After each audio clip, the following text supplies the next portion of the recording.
at the core of all of the deepest spiritual practices that I've ever come across. When you distill all of those teachings, what you find is that they talk about letting go.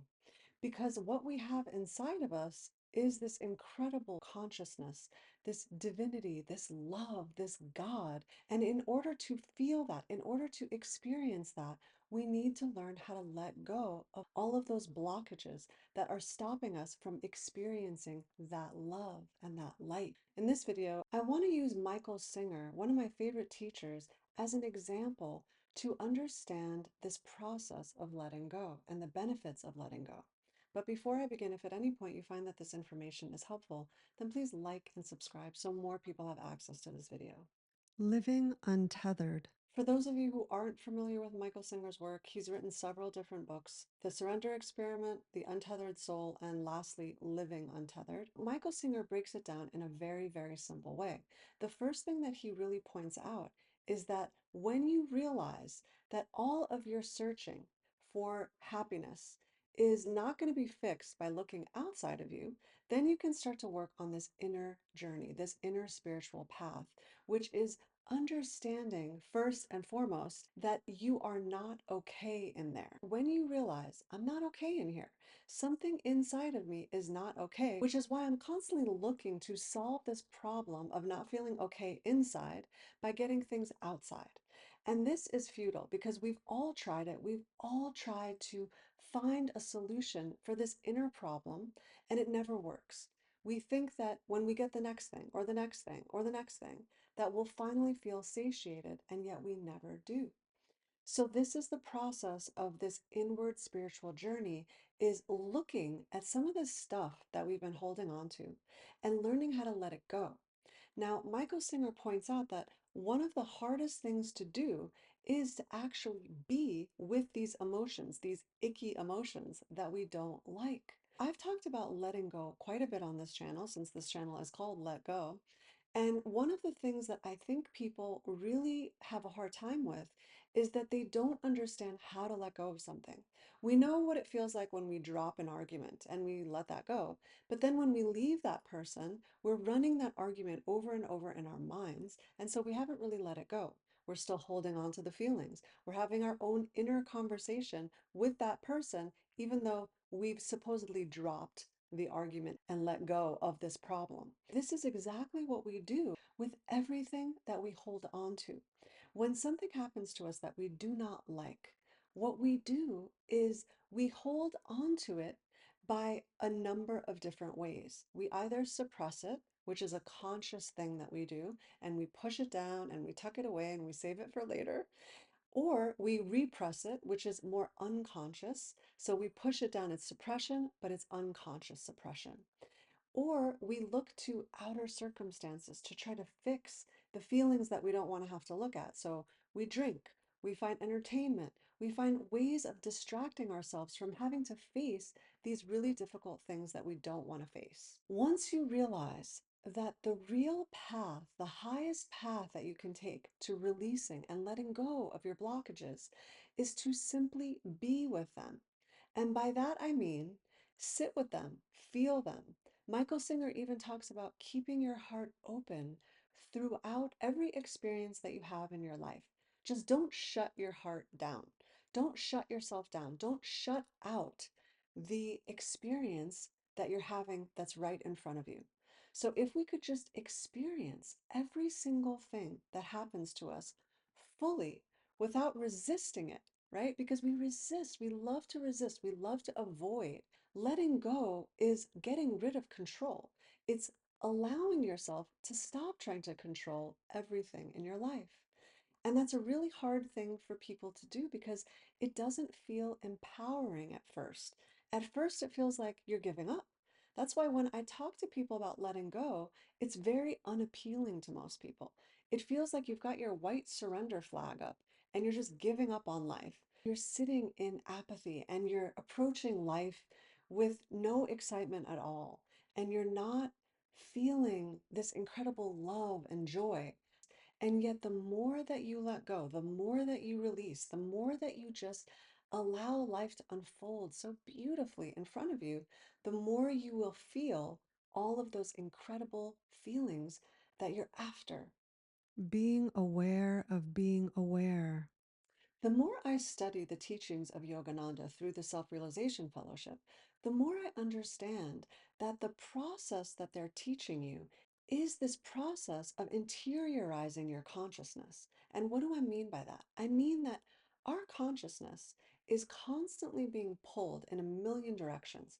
It's constantly being focused on everything except itself. As we learn to interiorize our consciousness and reflect that consciousness back on itself, then we can begin to remember what it is that we are. We can see more clearly our true nature, pure consciousness, which is why so many masters tell us that all you need to do is simply witness everything. Get into that seat of being the witness so that you are just observing all of the things that are happening around you. You are not identifying with your thoughts. You're not identifying with your feelings. You're not identifying with any of the stuff that you are witnessing. You are simply witnessing it. That's it. Michael Singer uses this simple technique of just relax. Another way of putting that is stay open. Allow your heart to stay open. Relax into everything that's happening. I can think of two experiences in my life where I very clearly was witnessing what was happening, and yet I was very much closing my heart to what was happening because it was so incredibly painful. And the first one was when I discovered, when I realized that my daughter was special needs. And this was when she was 5 months old. And the doctor told me, I think something is wrong with your daughter. I think your daughter is not developing in a normal, typical way. And the minute that that hit me like a ton of bricks, I literally felt my entire body tense and my heart close up. And I was observing it, but I was also so completely devastated. The second experience that I had that was very similar was when I was watching my mother die. And I was in the room, and it was so strange because I was watching the whole thing happen, and it was terrifying. It was sad. I didn't want her to die. And yet there was this witnesser, there was this entity, there was this beingness that was there watching the whole thing. And that was the true self. That was the real me that was just watching it. And there was nothing that I could do to stop her from dying. It was the ultimate loss of control. It was the losing of a loved one, my mom, my dearest mom. It was just so tragic to lose her. And as I experienced that one that was watching, I realized that that one doesn't have any problems. And here's the trip. When you stay in that seat of consciousness, which is what Michael Singer talks about, he says that if you can stay and live in the seat of consciousness, in the seat of true self, which is that pure, unadulterated consciousness, when you sit there, you are truly free. You are liberated because that self doesn't have any attachments to anything. He also said today in one of the talks that I was listening to, which was so beautiful, he said that yoga, real yoga, they say this in the Bhagavad Gita, is equanimity, is learning how to just experience all of life and be okay with it. He also says a lot, just learn how to handle it. Learn how to handle your life. Learn how to handle whatever is put right in front of you. Because all we ever have is the moment that is right in front of us. And yet, most of the time, we're either living in the future or we're living in the past, and we're running this strange mental drama that's being played out in our mind, and we're missing the glorious moment that is in front of us. And the beautiful thing is that no one, absolutely no one else on the planet, is getting to experience life from your vantage point. No one else gets that. Do you realize how special that is? You are the only one that gets to see life in every moment from your eyes.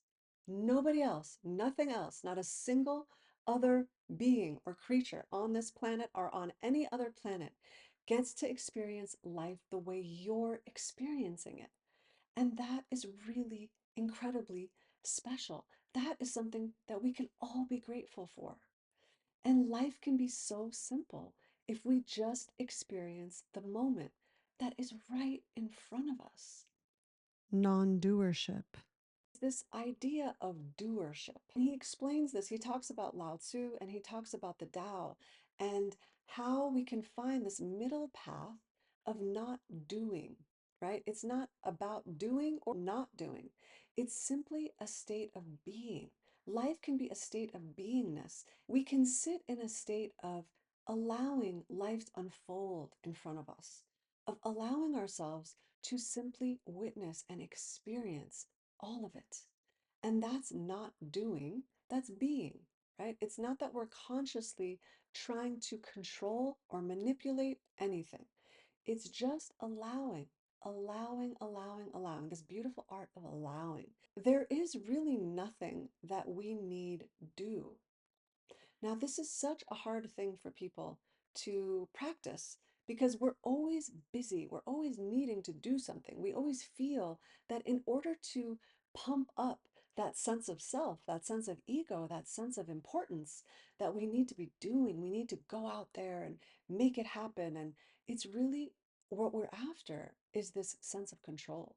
We're after figuring out how we can control and manipulate our lives, right? That's the whole goal of manifestation. It's how do we get what we want, right? How do we avoid what we don't want? But what happens when you realize that you aren't the one doing it anyway? This is another thing that Michael Singer brings up that's so incredibly profound.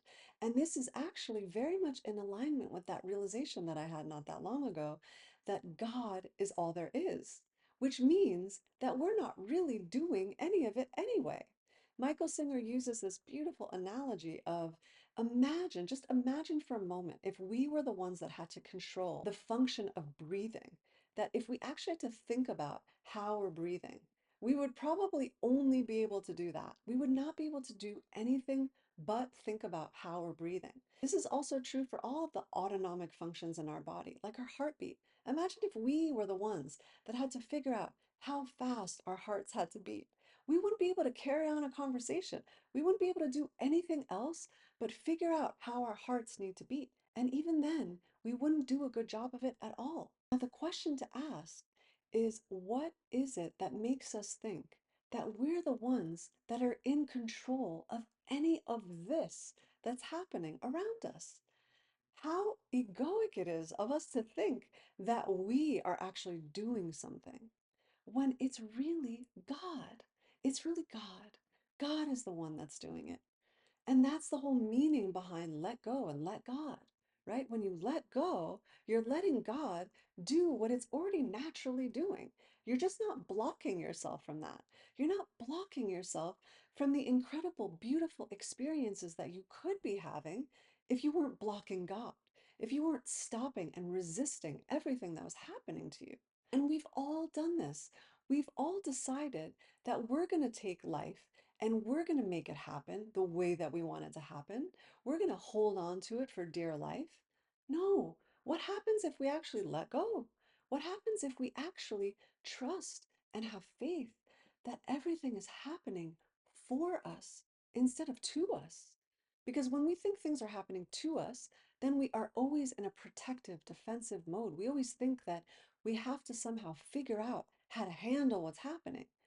But if instead we have this beautiful, relaxed way of approaching life, and we know without a doubt that there is intelligence, this beautiful God that is taking care of all of it, then we can just experience life in this peaceful, unattached way.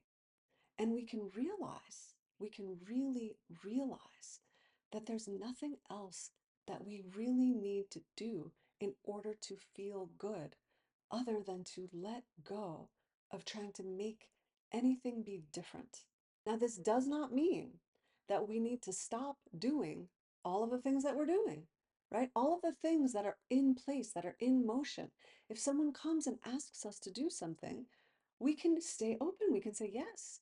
And then we can start to do that thing. And then if we realize, you know what? I don't know that this makes sense for me anymore. And then we can say no and we can stop doing that thing. This doesn't mean that we don't have to make decisions anymore. It doesn't mean that we don't have to have responsibility for all of the things that we have already going on in our lives. But what it does mean is that we can stop fighting life. It does mean that we can actually experience all of it fully and stay open and keep our hearts open. And then what takes over is that beautiful God within us.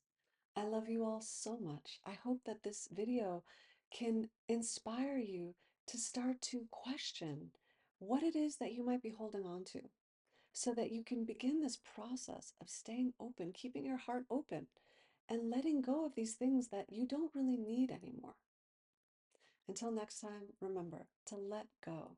Let go of trying to be anything other than the truth of what you are.